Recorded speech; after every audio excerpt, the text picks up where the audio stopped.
sin, worthless in the eyes of men.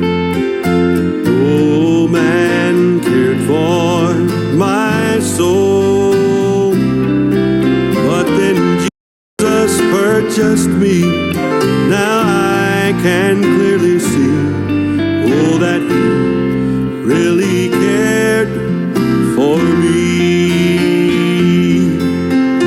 He really cared. Jesus cared for me. I am the reason that He died on Calvary.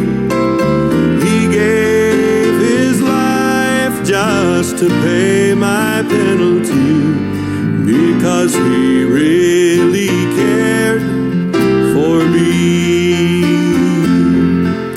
Like the man robbed and wounded, lying in the ditch of sin, despised and rejected, forsaken by all men. One day Jesus passed by and showed compassion on me. Oh, now I sing a new song of victory, because He really cared. Jesus cared for me. I am the reason that He died on Calvary. He gave His life just to pay my penalty, because He really cared for me. He gave His life just to pay my penalty, because He really cared for me.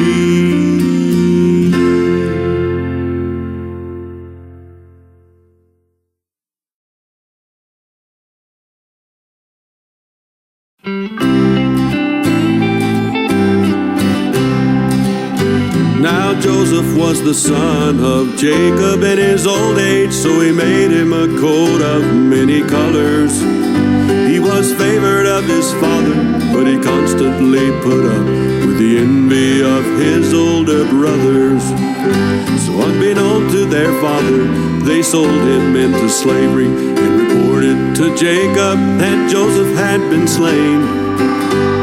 And Jacob wept and refused to be comforted. He spent many years of his life in great pain. Then a famine arose in the land of Canaan, so Jacob sent his sons down to Egypt to buy corn. They did not know that Pharaoh had promoted their brother Joseph to be governor and lord. When they discovered the identity of Joseph, they trembled and said, "Surely he'll slay us for the evil we've done." But Joseph forgave them and said, "God has sent me here to preserve life in many nations." So the sons of Jacob returned to their father and reported that Joseph was alive and well. They confessed all their evil deeds and told to their father the story that Joseph made them promise to tell. He lives, He's Lord, He loves, and He's loaded with more than enough bread to save every soul. He lives, He's Lord, He loves, and He's longing for all of His family to gather round His throne. Now the Father sent the Son down from heaven to preserve life and to give Himself a ransom for all. But the envious brethren betrayed Him and beat Him and condemned Him to death in Pilate's judgment hall. So they crucified Jesus on a hill called Mount Calvary. His hands and His feet to the cross they did nail. They laid Him in a grave, but He arose on the third day, charged His disciples this story to tell. He lives, He's Lord, He loves, and He's loaded with more than enough grace to save every soul.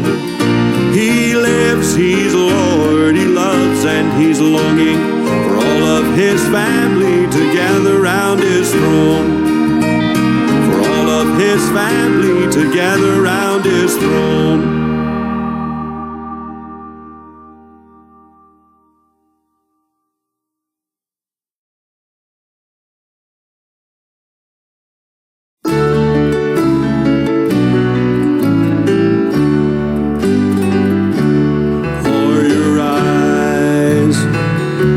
Soldiers fallen, is your mind on battles lost?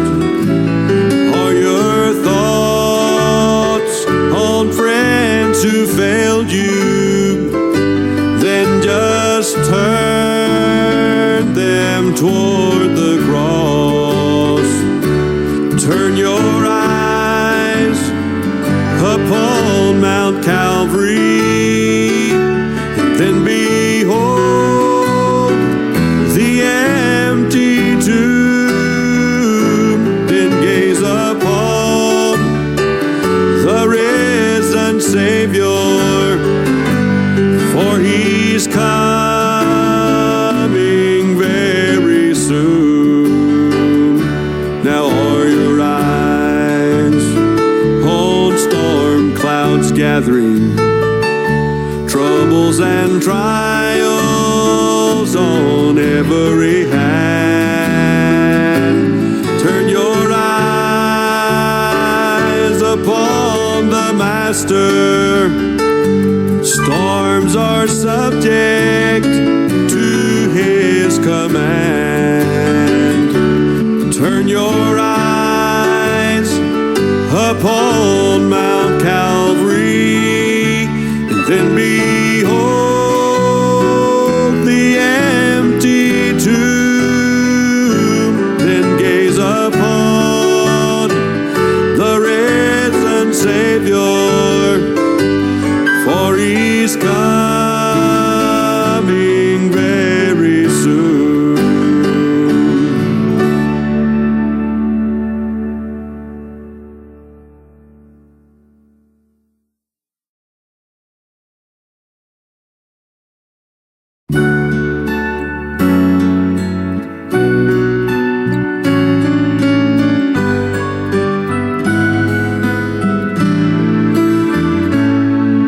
I just want to thank you, Jesus.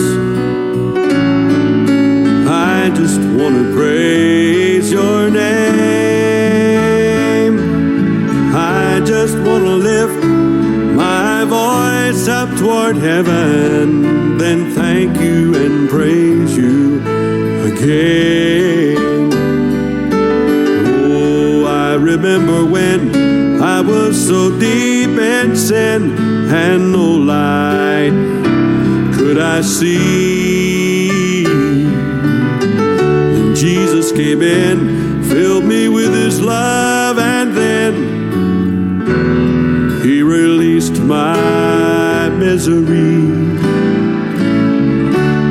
So my friend, if you're staying in your sin and your mind is filled with doubt, just remember what he said, let any man come unto me, and I will in no wise cast him out.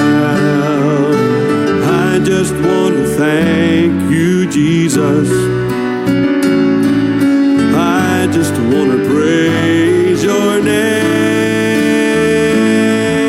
I just want to lift my voice up toward heaven, then thank you and praise you again. I just want to thank you, Jesus. I just want to praise your name. I just want to lift my voice up toward heaven, then thank you and praise you. Thank you and praise you. Thank you and praise you again.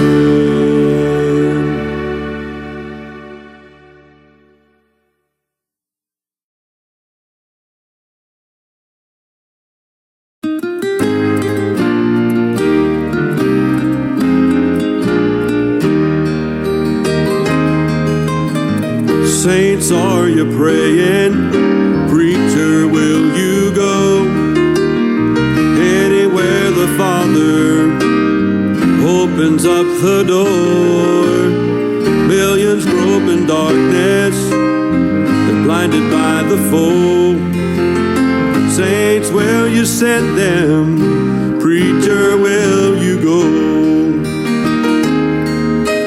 The Father opens up the door when saints pray for sinners undone. The Spirit leads the preacher to go and tell them of the Son. He labors in the fallowed fields, and with tears the seed he sows. He prays for rain and nurtures them, and they begin to grow. Saints, are you praying? Preacher, will you go? Anywhere the Father opens up the door.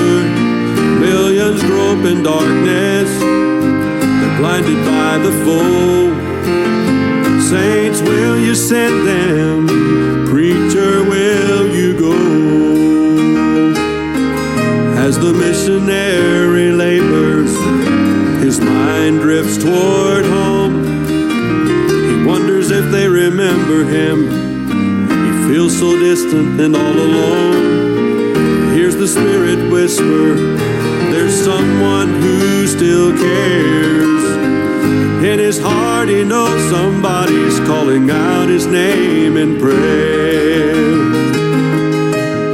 So saints, are you praying? Preacher, will you go? Anywhere the Father opens up the door. Millions grope in darkness, they're blinded by the foe.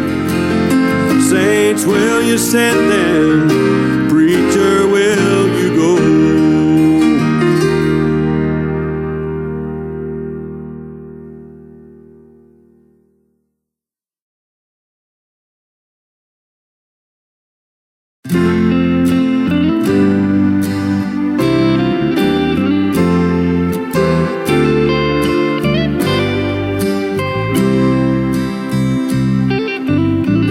He was only 4 years old when they told of his disease. With only a year to live, the doctors all agreed.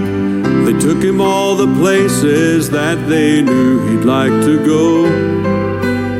They taught him all the things they really thought he needed to know. They went to the doctor and began his therapy. Shed some tears and prayed to Jesus for his recovery.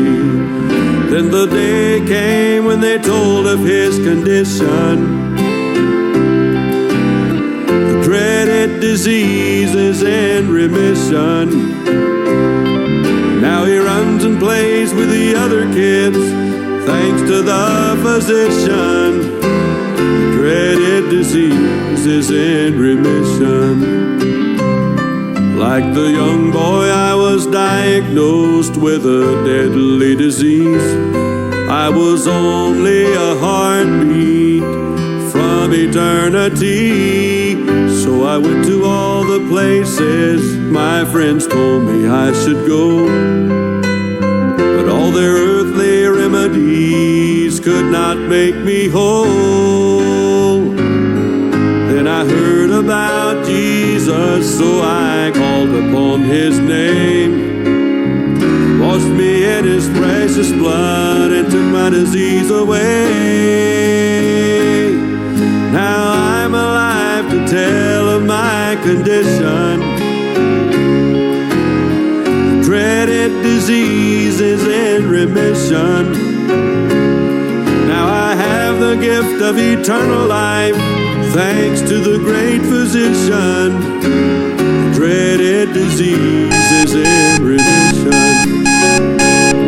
Now I have the gift of eternal life, thanks to the great physician. The dreaded disease is in remission. Okay, isang magandang tanghali po sa lahat po ng mga nagtitake ng lunch sa iba't ibang dako, sa Pilipinas, sa Japan, sa iba't ibang bansa, maging dito sa Thailand. Isang masarap po na pagbati po sa bawat isa. Pamanhin kung medyo na late po tayo ngayong tanghaliang ito. At ngayon po ay June 10 at araw ng Wednesday at papatuloy po tayo dito po sa Daily Load of Benefits broadcast. Lahat po ng mga nakatune in po ngayon, ang aking kahilingan po, i-share po ninyo po ito sa inyong mga kaibigan, mga kasamahan sa mga churches at para po marami po ang makapakinig nitong ating Daily Load of Benefits broadcast. At ito po ay ang sabi ng Bible, Blessed be the Lord, sa Psalms 68 verse 19, Blessed be the Lord who daily loaded us with benefits, even the God of our salvation, Selah. Ito po mga kapatid ay a daily reminder of God's faithfulness and mercy. So salamat po sa mga kapatiran na patuloy pong sumusubaybay dito po sa ating Daily Load of Benefits broadcast. At higit ko po kayong pasasalamatan at patuloy po kayong gagamitin ng Panginoon kung ito po ay inyo pong isi-share po sa bawat isa. So okay po. So tayo po ay muli po nagpapatuloy dito sa ating series of lessons on paradoxes in the Bible. At balikan natin ng konti kung nakakailan na po tayong paradoxes.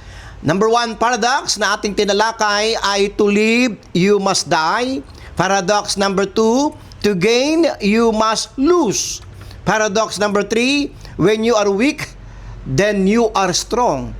Paradox number 4, poor, yet rich. Paradox number 5, bound, yet free. Paradox number 6, empty, yet overflowing. Makikita po natin po itong mga ating pong nadidiscuss po, mga minamahal. Paradox number 7, the unseen is more real than the seen. Paradox number 8, free yet servant.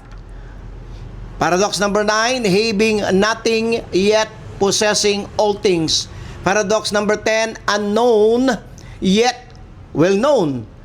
Paradox number 11, absent yet present. Paradox number 12, laboring yet resting in grace. Paradox number 13, sorrowful yet rejoicing. Paradox number 14, crucified yet living. Paradox number 15, wounded yet useful. Paradox number 16, a prisoner yet an ambassador. Ito po yung paradox number 17, content yet in need. Kahapon po, paradox number 18 tayo kahapon, lowly yet exalted. Ngayon po ay nasa paradox number 19 na tayo, poured out yet fruitful. Poured out yet fruitful. Ito po ay the paradox of sacrifice and spiritual multiplication. Amen. Ito po ay nakita po natin sa Philippians chapter 2 verse number 17 at 2 Timothy chapter 4 verse number 6. Itong ating paradox number 19 na poured out yet fruitful. Ang sabi po sa verse Philippians 2:17, babasahin ko na po. Yeah, and if I be offered upon the sacrifice and service of your faith, I joy and rejoice with you all. 2 Timothy 4:6, and for I am now ready to be offered. Ano itong ibig sabihin ni Pablo na offered? Okay? And the time of my departure is at hand. Let's pray. Dakilang Diyos, maraming salamat pong muli sa pribileyo na kami po ay muli po makapag-aaral ng inyong mga salita.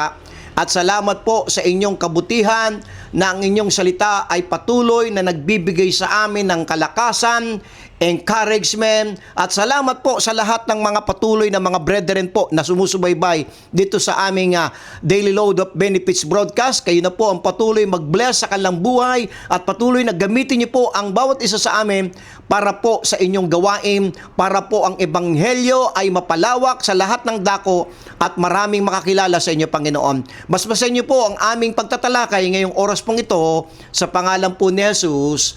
Amen at amen. So, paradox number 19, poured out yet fruitful. Alam niyo, ang mundo, the world teaches, ito po ang turo ng mundo preserve yourself. Protect your time. Yan, kaya ang tao wala nang busy masyado sa kanyang negosyo, sa kanyang trabaho. Protect your time, protect your energy, protect your resources. Kaya talagang tago talaga Talagang matindi yung protection na ginagawa nila sa mga lahat ng mga bagay na resources na kanilang pinagkukunan, and live for yourself. Kaya ang tao nabubuhay para lang sa kanyang sarili. Mga kapatid, yan ang mundo. But the Apostle Paul lived by a completely different principle. Paul viewed his life as an offering. Kaya nga binanggit niya, and if I be offered upon the sacrifice and service of your faith, sabi sa 2 Timothy 4:6, for I am now ready to be offered. Yan ang kanyang buhay. Paul viewed his life as an offering. He was willing to pour out, willing siyang i-pour out yung kanyang strength, his health, his time, his comfort, and his very life. Willing niyang ito po i-sacrifice isalin, ibuhos yung kanyang lahat ng lakas, yung kanyang kalusugan, yung kanyang time, yung kanyang comfort, and his very life for the glory of Christ and the good of others. Amen. To the world, alam niyo, sa mundo, such a life appears wasteful. Alam niyo, sa mundo po, kapag po sila'y nakakita ng mga Kristiyano na isinasacrifice na lang kanilang buhay para sa gawain ng Panginoon, para sa kanila, sayang daw yun. Pagsasayang. Such a life appears wasteful. Yet God's Word reveals the opposite. Kaya nga po ito po ay paradox It seems parang contradictory sa human reasoning, pero ito po ay nagre-reveal ng mga deep wisdom na galing sa ating Panginoon.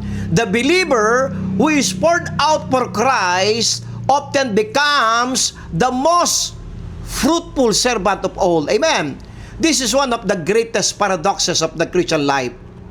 The life that is spent for Christ, tandaan po natin ito, is never wasted.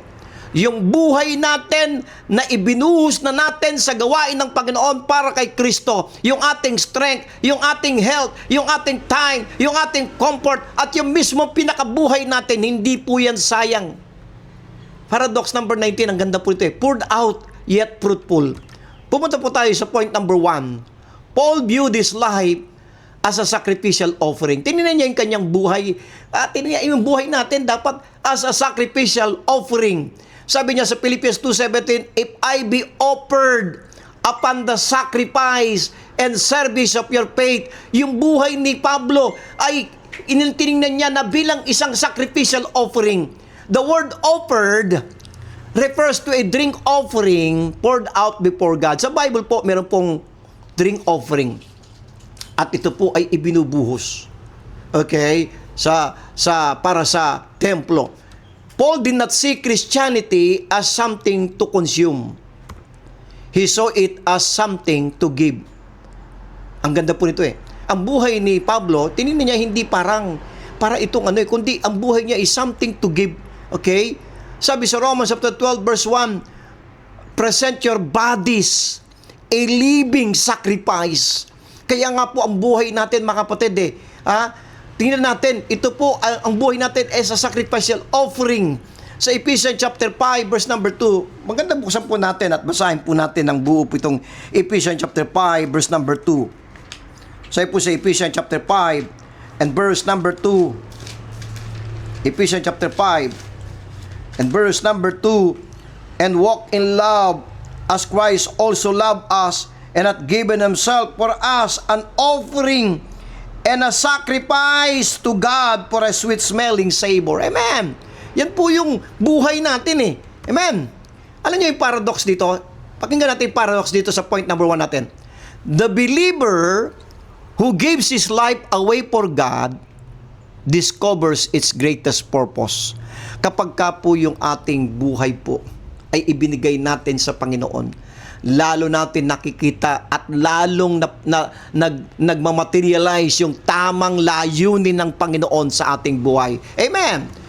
Pumunta tayo sa point number 2 nitong ating paradox number 19. spiritual fruit often requires sacrifice.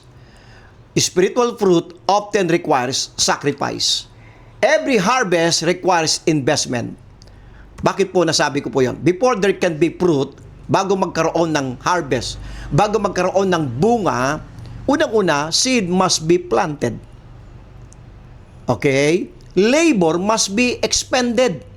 Hindi magkakaroon ng spiritual fruit, hindi magkakaroon ng harvest kung wala mo ng seed na maitatanim, and labor must be expended and time must be invested. Amen. Sabi sa Galatians chapter 6 verse 7, whatsoever a man soweth, that shall he also reap. Sabi sa Galatians 6:9, and let us not be weary in well-doing. Amen.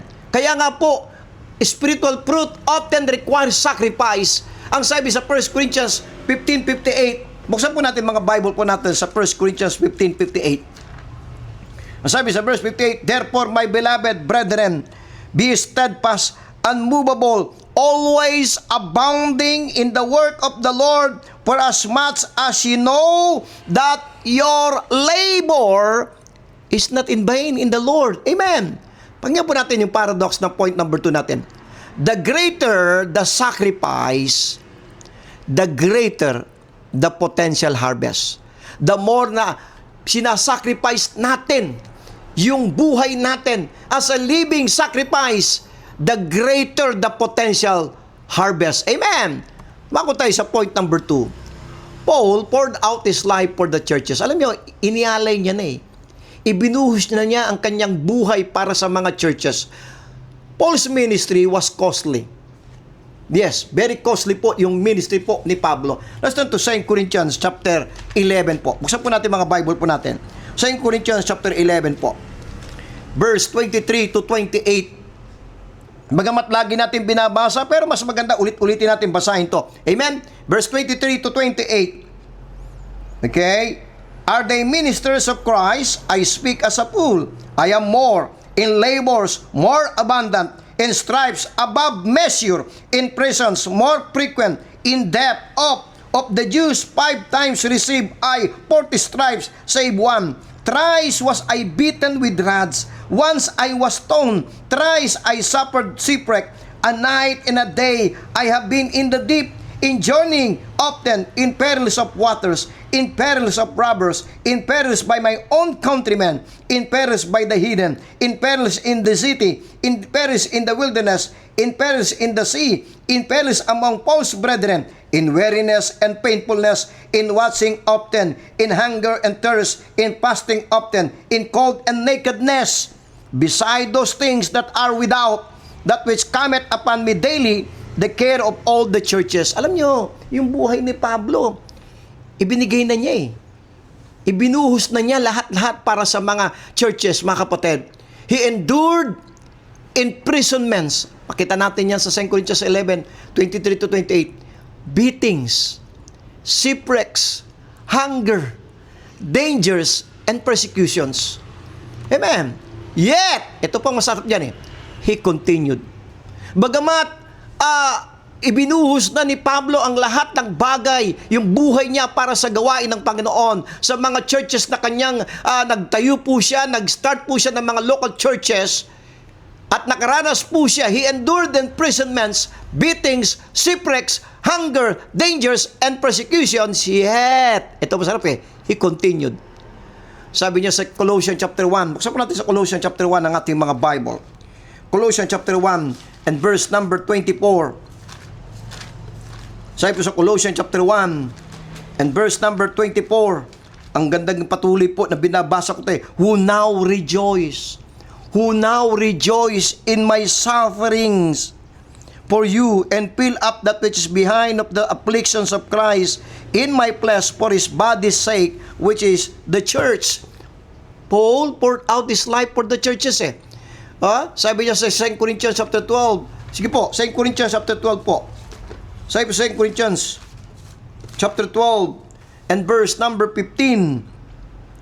Says in verse 15, I will very gladly spend and be spent for you.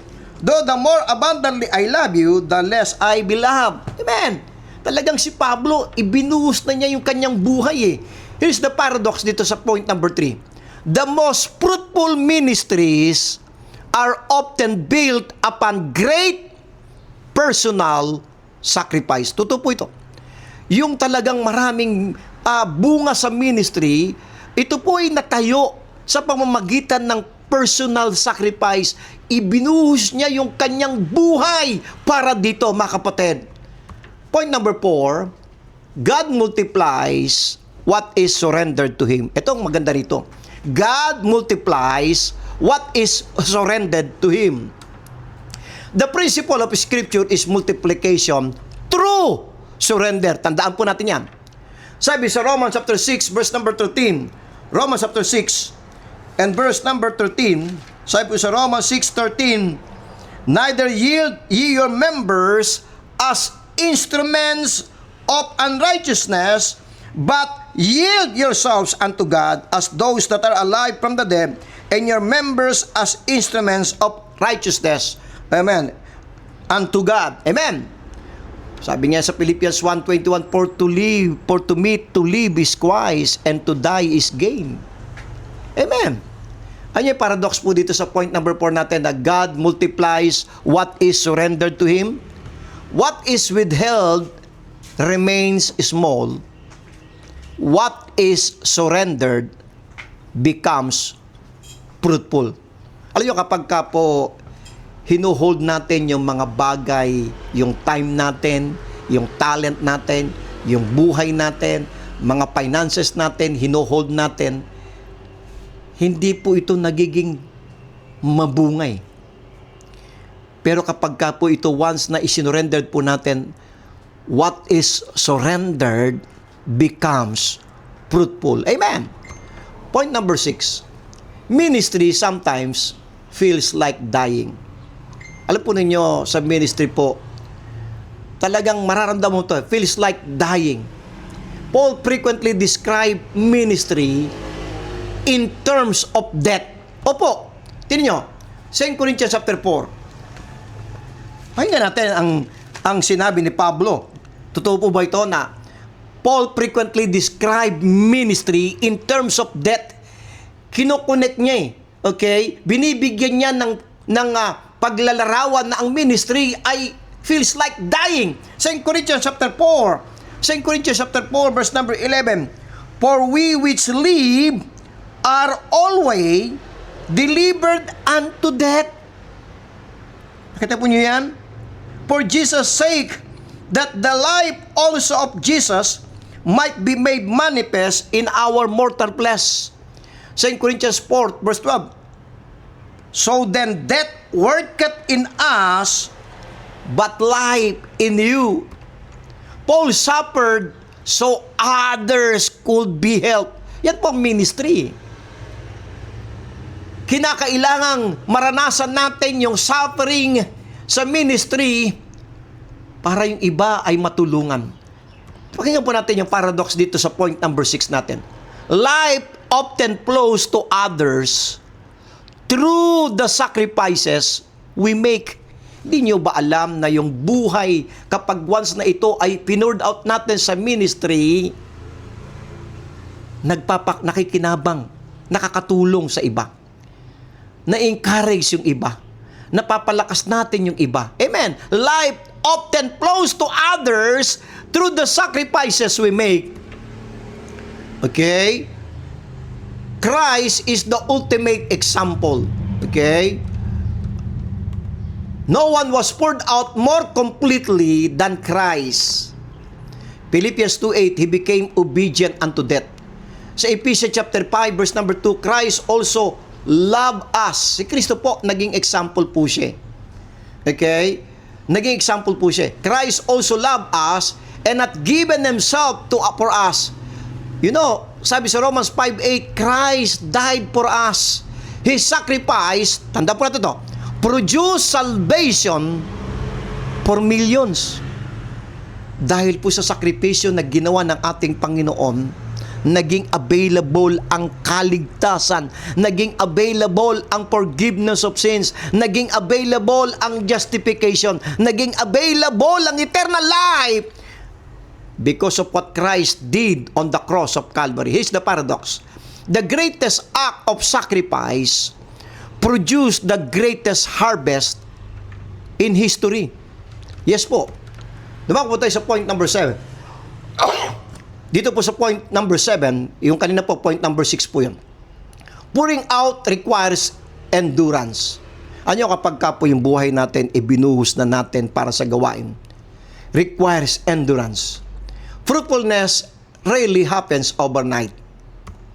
Paul remained faithful for decades. Alam nyo, ang bunga, hindi naman ito bigla na lang na isang beses. Ito po ay nangangailangan ng patuloy na pagtatapat natin sa Panginoon. Sabi ni Pablo sa 2 Timothy chapter 4, 2 Timothy chapter 4 and verse number 2 Timothy chapter 4 and verse number 7. Ang ganda po ng pagkakasabi ni Pablo. 2 Timothy 4:7, I have fought a good fight. What's this? I have finished my course. I have kept the faith. Sabi niya sa Philippians 3:14, I press toward the mark for the prize of the high calling of God in Christ Jesus. Pouring out requires endurance, mga kapatid. Sabi niya sa Romans 2:7, patience, continuance in well-doing. Tingnan po natin yung paradox po dito sa point number 7. Those who continue pouring out eventually see God's harvest. Alam nyo, kaya nga sabi niya doon sa Galatians, punta po tayo sa Galatians po. Balikan natin yon. Nabasa na natin kanina, pero balikan natin yung Galatians na binabanggit po dito. Nang sabi diyan sa verse Galatians chapter 6 verse 9, and let us not be weary in well-doing, for in due season we shall reap if we faint not. Kung tayo ay patuloy na nagtutuloy sa gawain na ibinubuhos natin ang ating buhay, those who continue pouring out eventually see God's harvest. Amen. Point number 8. God refreshes those who serve others. Ito pong ginagawa ng Panginoon eh. Many fear that serving Christ will leave them empty. Hindi po. But God replenishes surrendered servants. Hindi po. Kahit na ibuhos natin yung buhay natin, kailanman hindi po magiging empty yung buhay natin because God replenishes surrendered servants. Sabi ni Pablo, Philippians 4:13, sabi ni Pablo, I can do all things through Christ which strengtheneth me. Amen. Sabi sa 2 Corinthians 9:8, and God is able to make all grace abound toward you. Alam nyo, ginagawa ng Diyos kapag ikaw ay sinusurrender mong buhay mo at ikaw ay patuloy na ibinubuhos mong buhay mo, yung biyaya ng Diyos nag-a-abound sa iyo. Amen. Sabi diyan sa Ephesians 3:16. Buksan po natin sa Ephesians chapter 3 verse 16 po ang ating mga Bible.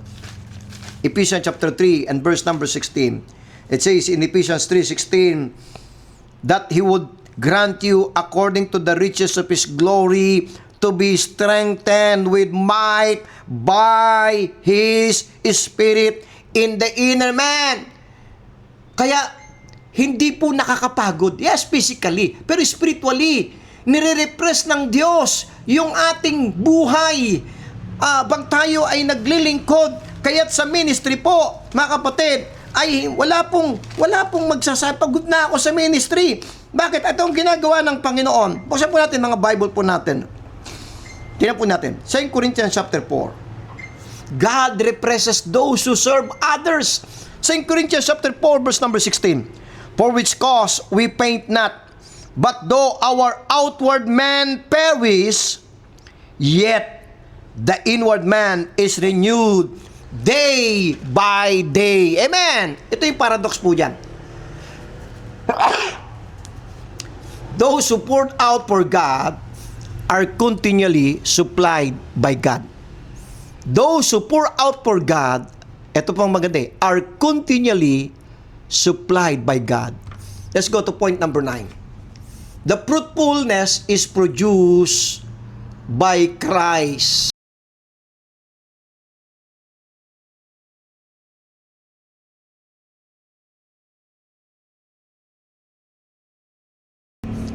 The true fruitfulness is produced by Christ.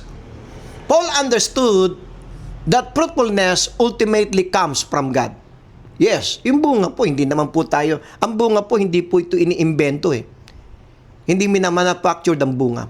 Ito po ay by nature lumilitaw yung bunga. At ang nagbibigay ng bunga, ang Diyos.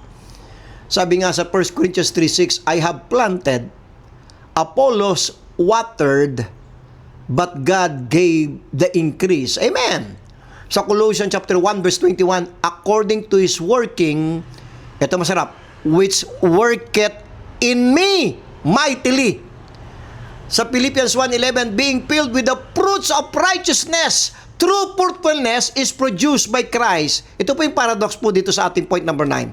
The believer labors faithfully, but God produces the fruit. Kaya wag po tayong maghinayang sa mga ginagawa nating pagpapagal, pagbuhos ng ating time, ng ating lakas, ng ating buhay sa ministry, sapagkat ang Diyos ang magpuproduce, magbibigay ng bunga nito. Amen.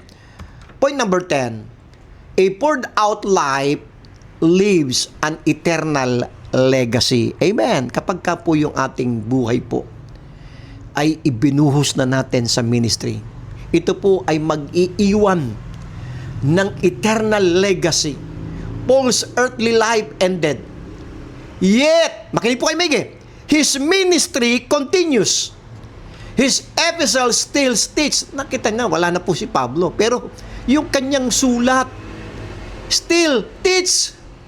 Yung kanyang mga sulat still convict, encourage, and strengthen believers. Tandaan po natin, a poured out life leaves an eternal legacy. Sabi ni Pablo sa 2 Timothy 4:6, I am now ready to be offered and the time of my departure is at hand. Pero yung buhay niya, mga kapatid, ibinuhos niya, isinakripisyo niya para sa gawain. Sabi niya sa 2 Timothy 4:7, I have finished my course, I have kept the faith. Amen. Philippians 1:21, for to me to live is Christ and to die is gain. Ito po yung paradox dito sa point number 10 natin. The life poured out for Christ continues bearing fruit long after death. The life poured out for Christ continues bearing fruit long after death. Alam nyo, kahit wala ka na, yung ministry na sinimulan mo ay patuloy na magiging mabunga kahit wala ka na. A poured out life leaves an eternal legacy. Amen. Dumako tayo sa practical application po nitong ating paradox number 19, poured out yet fruitful. Tanungin po natin sarili. Am I willing to be spent for Christ? Saan madalas mo ginugugol ang iyong buhay, ang iyong panahon, ang iyong oras? Am I willing to be spent for Christ? Have I surrendered my time to God? Ang problema, mga kapatid, okay, maraming mga Kristiyano na walang panahon para sa gawain ng Panginoon. And yet, ito tanong have I surrendered my time to God? Have I surrendered my abilities to God? Alam nyo, ang Diyos nagbigay ng ability, ng kakayanan sa bawat isa. Ibinigay ng Panginoon niyang mga gifts na yan, talent na yan, para yan po ay maging kagamit-gamit sa ministry. Ang tanong, have I surrendered my abilities to God? Am I serving only when it is convenient? Ito masakit yan Kapag convenient lang, pagka medyo okay lang yung panahon natin. Pero, willing ba tayo to be spent for Christ? Have I surrendered my time to God? Have I surrendered my abilities to God? Am I serving only when it is convenient? Am I investing in things that will matter in eternity? Mga kapatid, yung bagay na dito sa mundong ito, lilipas yan eh. Ha? Lilipas po lahat po yan, mga kapatid. Usapan natin sa 1 John. 1 John po. Ang ating po mga Bible. Sabi po sa 1 John. Chapter 2. Okay? And verse number 17. Okay? Verse number 15. Love not the world. Mag-start po ako sa verse 15. Love not the world, neither the things that are in the world. If any man love the Father, the love of the Father is not in him. For all that is in the world, the lust of the flesh, and the lust of the eyes, and the pride of life, is not of the Father, but is of the world. And the world passeth away, and the lust thereof, listen to this, but he that doeth the will of God abideth forever. Am I investing in things that will matter in eternity? Do I trust God to replenish what I pour out for Him? Tandaan po natin, hindi po mauubos yung bagay na ibinubuhos natin sa ministry dahil lagi po itong nire-replenish ng Diyos. At magtitiwala ba tayo diyon, mga kapatid? Walang kailanman, hindi magkukulang ang isang mananampalataya na patuloy na nagpo-pour out ng kanyang time, nag-i-invest ng panahon, nag-i-invest ng financial material blessing para sa gawain ng Panginoon because ang Diyos nagre-replenish eh. Kaya ang tanong eh, do I trust God to replenish what I pour out for Him? Am I seeking fruitfulness or merely comfort? Tandaan po natin po ito. God never wastes a surrendered life. Every prayer, every sacrifice, every act of service, every tear shed for Christ has eternal value. Wala pong sayang pag pinort out natin yung buhay natin sa Panginoon. Bawat panalangin, bawat sacrifice, bawat paglilingkod, bawat luha na pumatak para sa gawain ng Panginoon has eternal value. Dito po tayo sa conclusion po natin dito sa paradox number 19. As we close, remember the life of Paul. He was beaten, in prison, rejected, exhausted, and persecuted. Yet, he continued to pour himself out for Christ. To the world, Paul's life appeared spent. To heaven, Paul's life was fruitful. Amen. The churches were strengthened. Alam niyo, pari sa mundo, sasabihin nila, sayang, dapat. No, sa Panginoon, yung buhay na ibinuhos natin, ito po'y naging mabunga. Katulad ni Pablo, the churches were strengthened, souls were saved, scripture was written, the gospel advanced, and 2,000 years later, we're still benefiting from the fruit of His sacrifice. Hanggang ngayon, yung sacrifice na nilaan, na ibinuhos ni Apostol Pablo, nakikinabang po tayo ng mga believers, body of Christ. Amen. The principle remains true today. God often produces His greatest fruit through those who are willing to be poured out.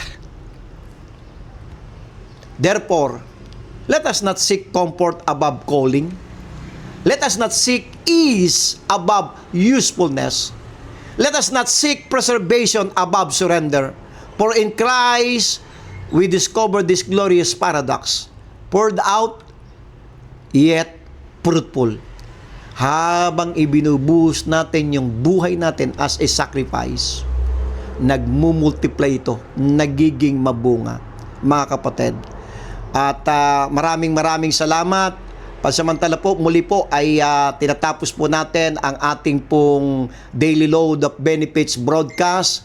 At salamat po sa lahat po ng patuloy po na sumusubaybay dito po sa ating Daily Load of Benefits broadcast. Patuloy po na subaybayan niyo po. Bukas po ay magpapatuloy po tayo hanggat meron po tayong oportunidad po. Ang inyong lingkod dito po sa Thailand ay magpapatuloy po kung the Daily Load of Benefits broadcast, at patuloy po ninyong subaybayan at patuloy po ninyong i-share, mga kapatid. Yan po ang aking request. I-share po ninyo ito sa inyong mga kaibigan, kakilala, mga kapatid. So tatapusin ko po ang ating mensahe po, ang ating broadcast ngayong tanghali po ito sa isang awitin po. Napakaganda po itong awitin po ito.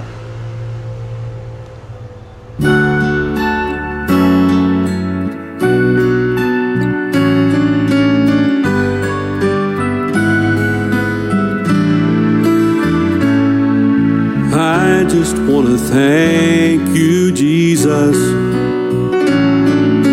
I just want to praise your name. I just want to lift my voice up toward heaven, then thank you and praise you again. Oh, I remember when I was so deep in sin and no light could I see. And Jesus came in, filled me with his love, and then he released my misery. So my friend, if you're staying in your sin and your mind is filled with doubt, just remember what he said, let any man come unto me, and I will in no wise cast him out. I just want to thank you, Jesus. I just want to praise your name. I just want to lift my voice up toward heaven, then thank you and praise you again. I just want to thank you, Jesus. I just want to praise your name.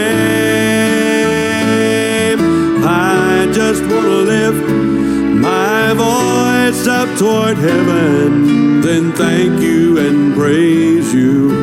Thank you and praise you. Thank you and praise you again. Amen. Thank you po mga kapatid. God bless po sa lahat. Pagpalain tayo ng Diyos.